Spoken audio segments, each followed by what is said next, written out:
Hello everyone, welcome back to my channel Read With Me.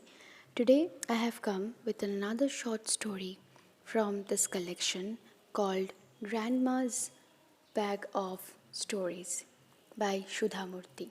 Let's start. The Way You Look at It. On a sleepy afternoon, while the sun continued to shine, the clouds opened up and it started to rain. Sharan had fallen asleep after eating at least 15 puris for lunch. When he woke up, he saw a rainbow in the sky. There was a mild drizzle and the bright sunshine of summer. In the sky was a bold, bright, clear rainbow. Sharan ran to Aji's house and started calling out to his friends. Shuma and Krishna were playing in the garden. Raghu and Divya were reading. Anand was sleeping. Sharan was so excited he called out to each one, Aja, Aji, Shuma, Krishna, Raghu, Anand, Divya, come and see this. Everyone rushed out to see what was up. The children gazed in amazement at the rainbow. Living in the city, none of them ever got to see such a vast expanse of the sky, unhindered by tall buildings. Aja and Aji were used to it and went back to their work. That evening, while having their milk, the children were talking about rainbows. The colors of the rainbow are known as Vivgya, said Raghu. A rainbow is called Indradhanush in Sanskrit, said Shuma. It is known as Kamani Billu in Kananda, the bow of Lord Kamadev, said Sharan's mother.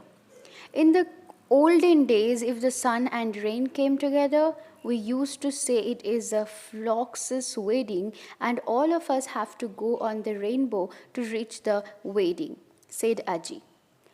Ultimately, it is the same thing, even colors that appear in the sky when the sun's rays are reflected by the rainwater, said Aja. It depends upon the way you look at it. Aji nodded. The same thing appears different depending on the way you look at it. And today I can tell you a story about that. Immediately everyone turned their attention from the sky to Aji. During one monsoon season, it rained and rained in Chitpur, a little village by a mighty river. It rained so hard that the river swelled up. Huge waves lashed against the river banks and carried away trees, houses, and big chunks of earth. The villagers were really scared and prayed hard for the rains to stop. When finally the skies cleared, one by one people emerged from their homes. One of them was Raju.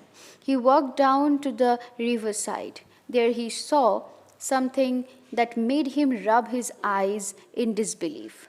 Why, a huge black rock had appeared there out of nowhere.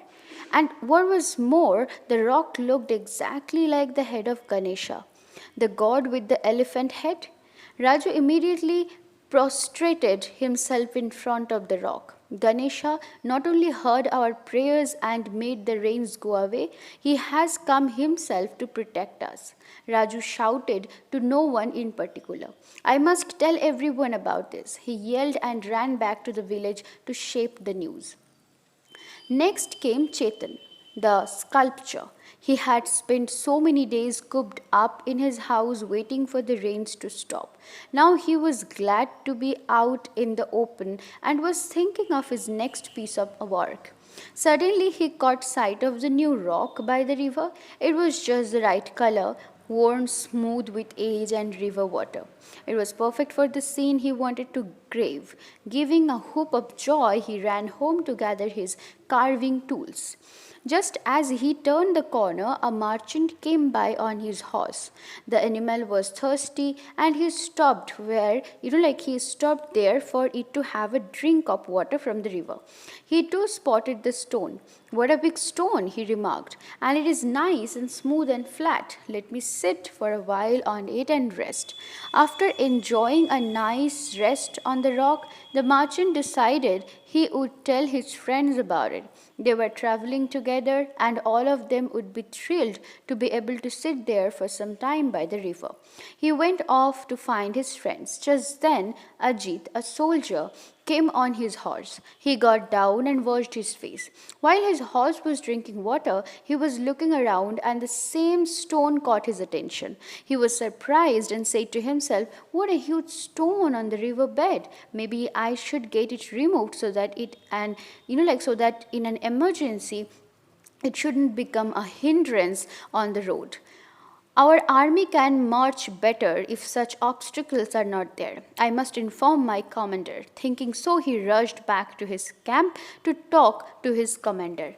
Later in the day, Bholu, the village washerman, appeared by the river with his big bundle of clothes. To his astonishment, he found a crowd right around his favorite washing spot. They were all arguing over a rock. Pushing his way into the crowd, Bholu spoke in a loud voice, "Hey, what do you think you all are doing?" Now, Raju now burst out. "This rock is a sign from Lord Ganesha. I want to worship it." Chetan raised his voice even louder and said, "No, no, this rock is going to be used for my next sculpture." The merchant shouted, "I have invited all my friends to rest on it. It is ours." Ajit was giving orders to his soldiers to remove the stone. Bholu now grinned and said, "But this rock has been there for years and years. Earlier, half of it was submerged in the mud.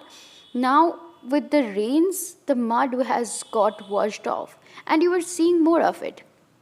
The washermen of Chitpur have been using this rock to do our washing for many, many years. There is nothing miraculous about it. Now, off with all of you. I have work to do." So saying, Bholu emptied his bundle of clothes and set to work. What could the others do? They had to go away, grumbling quietly to themselves. Thank you. What an interesting story, right?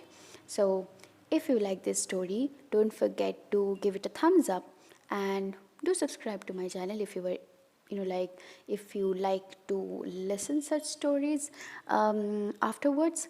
And one more thing, that I always try to keep these readings very spontaneous in order to make myself feel that I am one with among I am one among you all sitting and reading this story to you. So yeah, don't forget to comment below that how do you like it or not. And okay, stay blessed and stay happy. Soon I will be coming with another short story. So, bye till then.